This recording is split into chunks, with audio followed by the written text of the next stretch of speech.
ஆன்மீக டாக்கிஸ் நேயர்களுக்கு வணக்கம். மகாலய அமாவாசை அப்படின்னா என்ன தெரியுமா?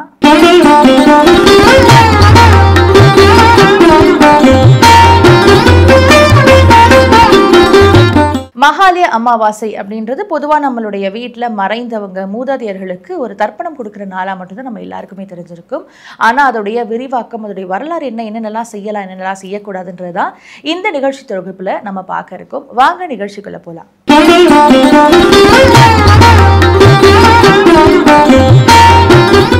மகாலய அமாவாசை அப்படின்றது முதல்ல பித்ருபக்ஷம் அப்படின்ற ஒரு நாளில் தான் ஸ்டார்ட் ஆகுது. எல்லாருக்குமே தெரிஞ்சிருக்கும் செப்டம்பர் 7ஆம் தேதி இந்த பித்ருபக்ஷ காலம்ன்றது ஆரம்பிச்சுது.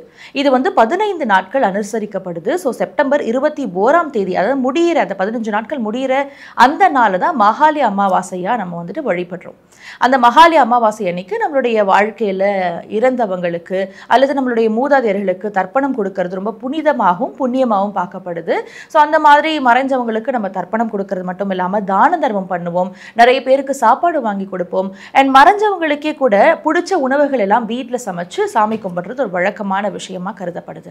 அண்ட் மகாலய அமாவாசை அப்படின்றது புரட்டாசி மாதத்தை ஒட்டி வர அமாவாசை அப்போ கடைபிடிக்கக்கூடிய ஒரு முக்கியமான அமாவாசை. நான் முன்னாடியே சொன்ன மாதிரி நம்மளுடைய வாழ்க்கையில மறைந்த முதியவர்கள், முன்னோர்கள் இவங்களெல்லாம் நினைச்சு நம்ம சாமி கும்பிடுறது வழக்கமா இருக்கு. அவங்களுக்காக ஒரு கைப்படி சாதம் வைக்கிறதும் தண்ணி வைக்கிறதும் வழக்கமா எல்லாராலையும் கடைபிடிச்சிட்டு வர ஒரு முக்கியமான பழக்கம். மகாலய அமாவாசைக்கு பின்னாடி இருக்கிற புராண கதைகளை கேட்கும் பொழுது ரொம்பவே வியப்பா இருக்கு. மகாபாரத இதிகாசத்தின்படி கர்ணன் பூமியிலிருந்து இறந்து சொர்க்கத்தை அவருடைய ஆன்மா அடையும் பொழுது அவருக்கு சாப்பிடுறதுக்கு தங்கமோ நகைகளும் கொடுக்கப்படுது. அவருக்கு ஒண்ணுமே புரியல. அதனால யமதர்மன் கிட்ட டைரக்டா போயிட்டு தன்னுடைய வருத்தத்தை சொல்லி ரொம்பவும் கஷ்டப்படுறாரு. அதுக்கு யமதர்மராஜா பதில் அளிக்கிறாரா. என்ன சொன்னாருன்னா, நீங்க பூலோகத்துல வாழும் பொழுது எல்லாருக்கும் பணம், காசு, நகைகள்லாம் கொடுத்து உதவி பண்ணீங்க. ஆனா உங்களுடைய மூதாதையர்களுக்கு நீங்க பண்ண வேண்டிய தர்ப்பணமாகட்டும் அல்லது அவங்களுக்கு கொடுக்க வேண்டிய உணவு தண்ணீரை கொடுக்காம இருந்திருக்கீங்க அப்படின்னு சொல்றாரு. கர்ணனுக்கு ஒண்ணுமே புரியல. ஏன்னா அவருடைய மூதாதையர்கள் யாருன்னே அவருக்கு தெரியாதான். அதனால அவங்களுக்கு செய்ய வேண்டிய சடங்குகள் எதுவுமே அவர் செய்யாம இருந்திருக்காரு. அதனால யமதர்மராஜா அவர் மேல இறக்கப்பட்டு இந்த மகாலய பக்ஷம் அப்படின்னு சொல்லக்கூடிய இந்த 15 நாட்களை அவருக்கு கொடுக்கிறாரு. இந்த 15 நாட்கள் நீ பூமிக்கு போய் உன்னுடைய மூதாதையருக்கு செய்ய வேண்டிய எல்லா சடங்குகளையும் வழிமுறைகளும் செஞ்சுட்டு வாங்க அப்படின்னு சொல்லி அனுப்பி வைக்கிறாங்க. அந்த மாதிரி கர்ணனும் பூலோகத்துக்கு திரும்புறாரு. அந்த 15 நாட்கள் தன்னுடைய மூதாதையருக்கு செய்ய வேண்டிய எல்லா சடங்குகளையும் செஞ்சு முடிக்கிறாரு. உணவு கொடுக்கிறாரு, உணவு தானம் பண்றாரு, தண்ணீர் எல்லாம் கொடுக்கிறாரு. இதன் மூலியமா அந்த 15 நாள் முடியுது. அதுக்கப்புறம் திரும்பவும் மேல போகும்பொழுது அவருக்கு தேவையான உணவுப் பொருட்கள்லாம் வழங்கப்படுது அப்படின்னு ஒரு வரலாறே இருக்கு.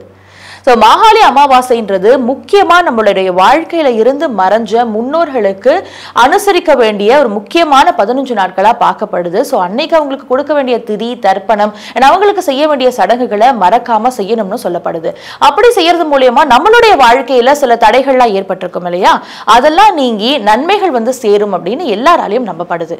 நம்மளுடைய மூதாதையர்களுக்கு நம்ம மேல அதிருப்தி இருந்தாலோ அல்லது அவங்களுடைய ஆத்மா சாந்தி அடையாம இருந்தாலோ இந்த நாட்கள்ல நம்ம செய்யற சடங்கு மூலியமா அவங்களுடைய ஆத்மா சாந்தி அடையும்னோ அவங்களுக்கு நம்ம மேல இருக்கிற அதிருப்தி மாறி நன்மைகள் செய்யத்தக்க வகையில நம்மளுடைய வாழ்க்கை மாறும்னு நம்பப்படுது. அதுலயும் செய்யக்கூடியவை செய்யக்கூடாதவை அப்படின்னு சில விஷயங்களை முக்கியமா கடைபிடிக்கிறாங்க.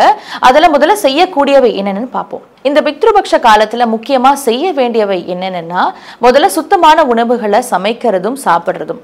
அது என்ன சுத்தமான உணவுகள்னா, வெளியில இருந்து சமைச்சு வாங்கக்கூடிய உணவுகள் எதையும் வாங்காம இருக்கிறது நல்லது. இந்த காலத்துல முடிஞ்ச அளவுக்கு தான தர்மம் பண்றது ரொம்பவும் புனிதமாகவும் ரொம்பவும் நல்ல விஷயமாகவும் பார்க்கப்படுது. அதனால உங்களால முடிஞ்சதுன்னா ஒருத்தர் 2 பேருக்கு சாப்பாடு வாங்கி கொடுக்கலாம் அல்லது ஒரு குறிப்பிட்ட நபர்களுக்கு தான தர்மம் ஏதாவது என்ன தேவையோ அவங்களுக்கு அந்த பொருட்கள் எல்லாம் கொடுத்து தானம் வழங்குறது மூலியமா நம்மளுடைய மூதாதையர்களுடைய அதிருப்தி நிலையை நம்மளால மாற்ற முடியும்னு நம்பப்படுது.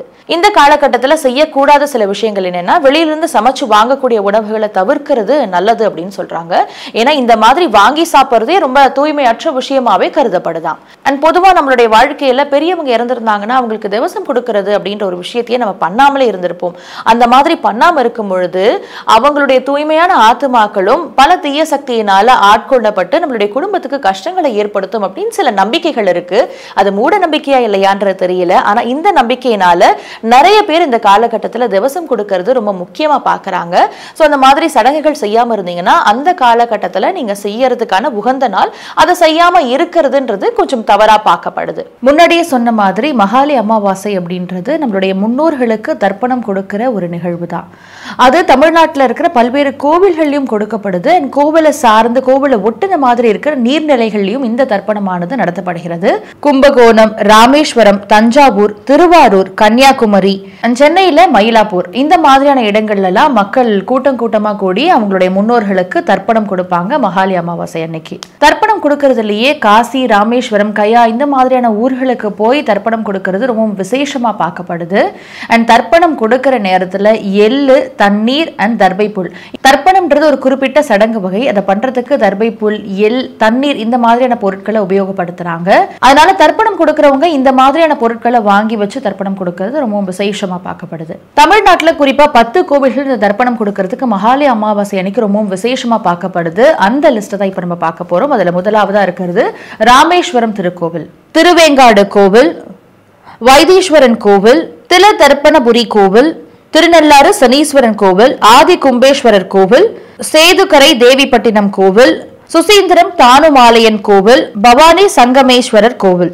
இப்ப நான் சொல்லியிருந்தேன் இந்த 10 கோவில்கள் தமிழ்நாட்டில் தர்ப்பணம் கொடுக்கறதுக்கு ரொம்பவும் விசேஷமான கோவில்கள். அது மட்டும் இல்லாம குறிப்பா அந்த ராமேஸ்வரத்துல இருக்கிற ஸ்ரீ ராமநாத சுவாமி கோவில் ரொம்பவும் விசேஷம். அதுக்கான காரணம் என்னன்னா எல்லாருக்குமே முன்னாடியே தெரிஞ்சிருக்கும், அங்க 22 தீர்த்த நதிகள் இருக்கு. அதனால அந்த தீர்த்தங்கள்ல நீங்க போய் நீராடிட்டு அதுக்கப்புறமா அக்னி தீர்த்தம்னு சொல்லப்படுற கடலையும் நீராடிட்டு வந்து தர்ப்பணம் பண்றீங்க அப்படின்னா அது ரொம்ப ரொம்ப ரொம்ப விசேஷமா பார்க்கப்படுது. அதனால இந்த மகாலி அமாவாசை அன்னைக்கு உங்களுடைய முன்னோர்கள் உங்களுடைய வீட்டுல தவறினவங்களுக்கு மறக்க தர்ப்பணம் கொடுத்து உங்க வாழ்க்கையில இருக்கிற எல்லா தடைகளும் நீங்கி நிறைய செல்வ செழிப்போட நல்லபடியா வாழணும். அதனால மகாலி அமாவாசை மாதிரியான விசேஷமான நாட்கள்ல உங்களுடைய முன்னோர்களுக்கு தர்ப்பணம் கொடுக்கிறது மூலமா உங்களோட வாழ்க்கையில இருக்கிற எல்லா தடைகளும் நீங்கி எல்லா செல்வ வளங்களோட ஒரு சந்தோஷமான வாழ்க்கையை நீங்க வாழலாம். ஸோ இந்த வருஷத்துக்கான மகாலி அமாவாசைன்றது செப்டம்பர் 21ஆம் தேதி அதிகாலை 2:47 மணியிலிருந்து செப்டம்பர் 22ஆம் தேதி 3:53 மணி வரைக்கும் இந்த மகாலி அமாவாசையானது கடைபிடிக்கப்படுது.